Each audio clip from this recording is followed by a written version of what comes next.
Olá a todos, tudo bem? Você sabe o que é alvenaria participante? Eu sou o professor Rodrigo da Mata, engenheiro civil, mestre e doutor em engenharia de estruturas e vou apresentar a você novos conceitos da NBR 16868. Muito bem, a nova norma de alvenaria estrutural, que está para ser publicada, e já houve consulta pública, já teve a validação do texto de acordo com a consulta pública, trata sobre um elemento novo na nossa avaliação estrutural, que é o elemento denominado de alvenaria participante. O que é esse elemento, alvenaria participante?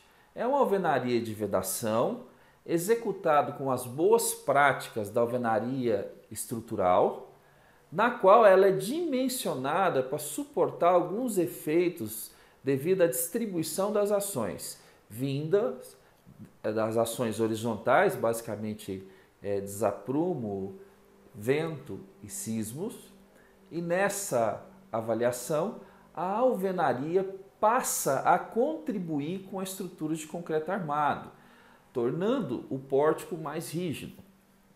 Segundo a NBR 16868, no anexo D, ela apresenta esse elemento na qual, ao ser solicitado pelos deslocamentos do pórtico em concreto, há a formação de uma diagonal comprimida. Segundo o livro do Samuel Giongo, trata-se de modelos baseados em bielas e tirantes.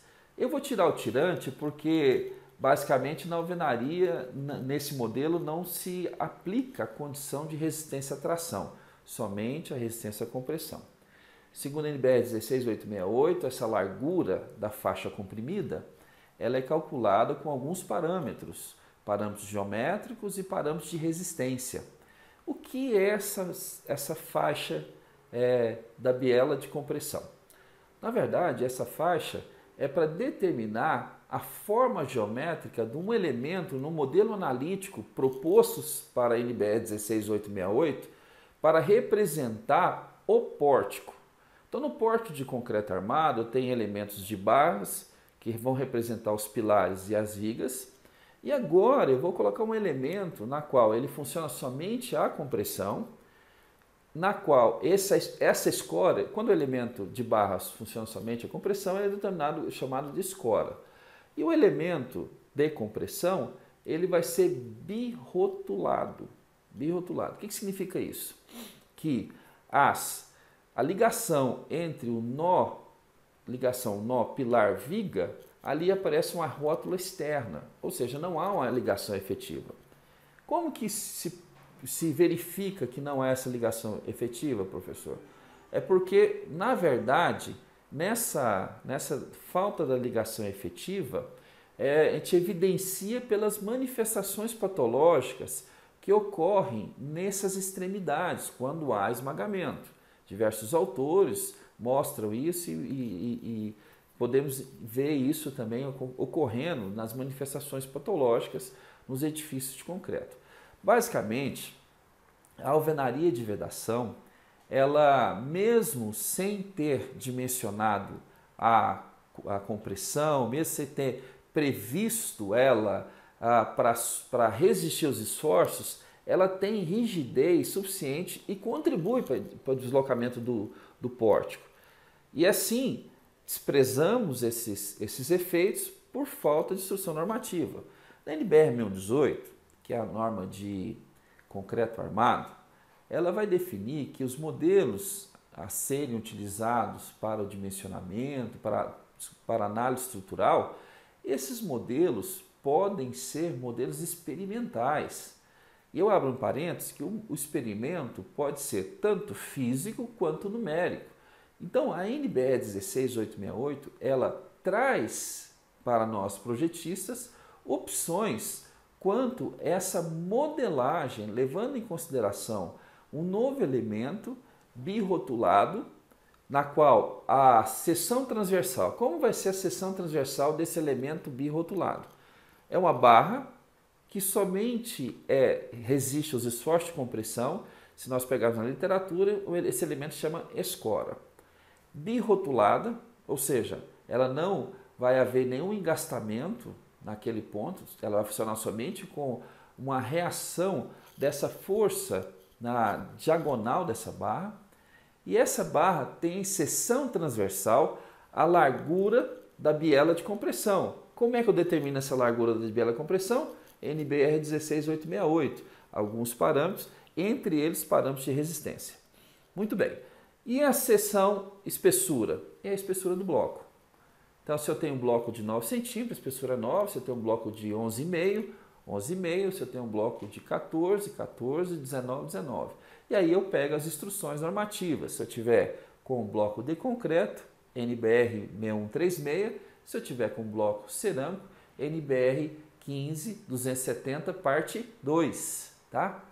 Basicamente, também parte 1, que fala sobre a alvenaria estrutural, o bloco cerâmico estrutural, e o 2, que fala também da alvenaria de vedação.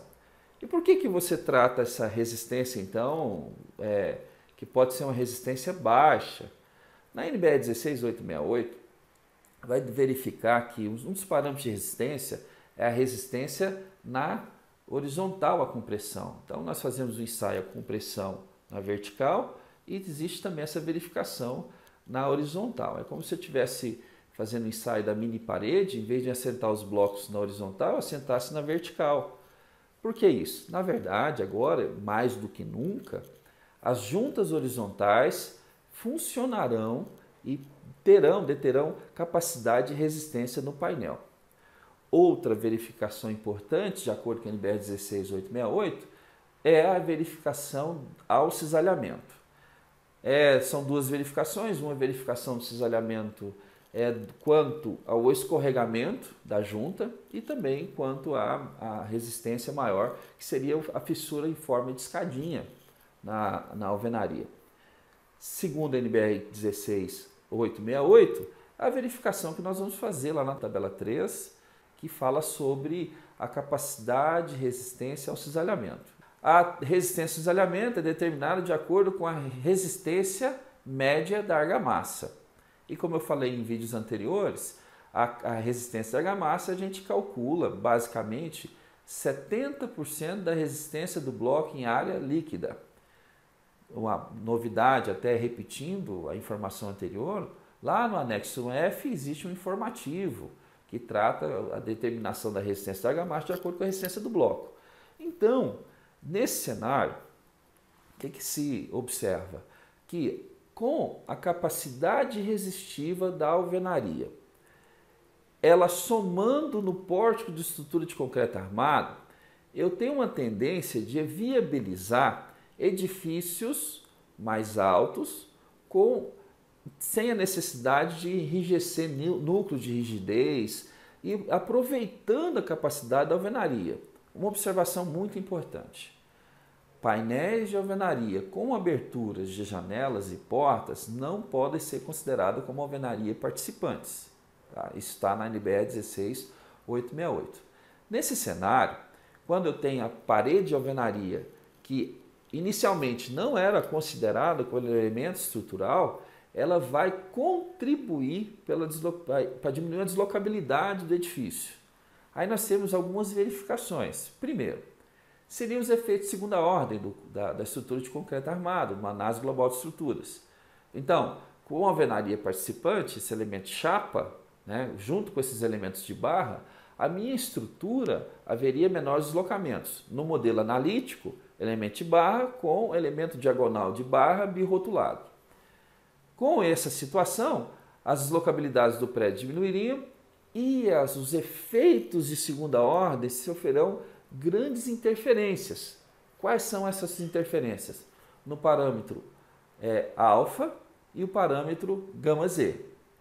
Então, no parâmetro alfa, que a gente vai definir lá se as estruturas são deslocáveis ou não, e o parâmetro gama z, nós vamos perceber um ganho, né? Uma diminuição desses parâmetros e a estrutura mantendo ainda nos efeitos de primeira ordem.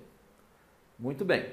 Outra característica importante a ser observado é o ganho, a diminuição dos deslocamentos global desse edifício, desse pórtico. Nessa diminuição dos deslocamentos globais, do global, nessa diminuição do deslocamento global, há uma condição de atendimento em estado limite de serviço.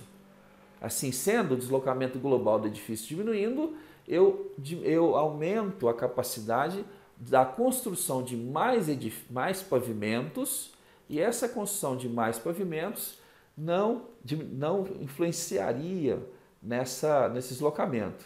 Ou melhor dizendo, o estado limite de serviço limita o deslocamento máximo do topo do prédio em razão da sua altura. Quando eu coloco a alvenaria participante, esse deslocamento do pórtico original sem alvenaria, eu detenho um deslocamento. Quando eu coloco a alvenaria participante, esse deslocamento diminui consideravelmente. O que significa isso? Em estado limite de serviço, eu proporciono a quantidade maior de pavimentos. Mesmo projetista de estrutura de concreto, eu preciso olhar com carinho essa informação da alvenaria participante, pois ela proporcionará maiores economias, menores esforços de momento na base desses pórticos, que potencializarão maior economia nas fundações e mesmo, caso seja necessário, uma quantidade maior de pavimento para aquela concepção analisada. Resumidamente, a alvenaria participante é um elemento de alvenaria, basicamente executada com os conceitos e os preceitos normativos da alvenaria estrutural, na qual contribui para a estrutura de concreto armado como subsistema, contribuindo um sistema agora misto, concreto armado, alvenaria participante, na qual diminui a deslocabilidade global de pórticos de concreto armado. Essa informação muito importante para o projetista de estrutura de concreto. E a nova NBR 16868 trará essa possibilidade para melhorar os nossos projetos e estruturas em concreto armado. Muito bem. Nessa jornada que nós estamos trabalhando, falando da nova norma, a gente tem mostrado para vocês a importância da leitura normativa. O nosso intuito é que possamos cada vez mais oferecer a todos vocês informações estratégicas para o seu desenvolvimento profissional. E essas informações, elas devem estar cada vez mais canalizadas, saneadas e traduzidas para nosso dia a dia. E a aplicabilidade desses conceitos são de fundamental importância, de fundamental importância para o desenvolvimento do projeto, para o desenvolvimento profissional, para o desenvolvimento da capacidade técnica de nós, engenheiros e arquitetos. Nessa sequência da NBR 16868, nós apresentamos diversas etapas, e dessas as mais importantes, e a partir desse vídeo nós daremos continuidade em informações importantes da NBR 16868. Esse último vídeo, tratando sobre a nova NBR 16868, os temas estratégicos que essa norma apresenta, nós finalizamos uma etapa de apresentação quanto às novas tendências e às novas estratégias da nova norma a ser publicada. Ao ser publicada essa norma, continuaremos com aplicações práticas.